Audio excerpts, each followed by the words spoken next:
Olá pessoal, estou aqui de novo para mais uma dica de livro e a dica de hoje é esse livro aqui, ó, A Estrada do Rei. É um livro também muito versátil, dá para ser usado como leitura em voz alta, dá para ser usado como um guia devocional. Esse aqui, ele é os 10 mandamentos explicados para as crianças, para os mais jovens. Esse autor, Richard Newton, ele é considerado o príncipe dos pregadores para as crianças, porque ele tinha uma facilidade tão grande de dialogar com as crianças e de falar com elas de uma maneira que elas entendessem os seus sermões, que é fantástica. E ele tem vários livros escritos para crianças, não que ele use uma linguagem boba, pobre, mas ele usa estilos linguísticos que facilitam a criança a compreender a mensagem que ele quer passar através daquilo. E é muito legal, porque aqui no sumário que a gente consegue ver, né, ele divide os 10 mandamentos.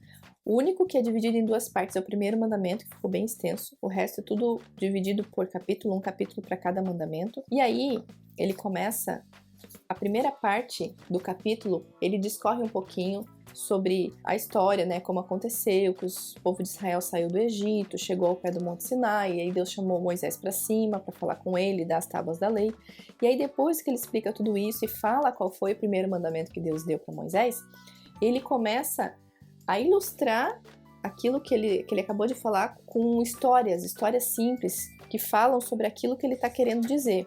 E é muito legal porque a gente sabe que as crianças se conectam muito melhor com isso, né? Elas têm uma facilidade de absorver um conteúdo quando é uma história, uma coisa mais atrativa assim para elas.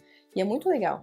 E aí no final do capítulo também ele vai ter aqui uma reflexão sobre o texto para a criança responder.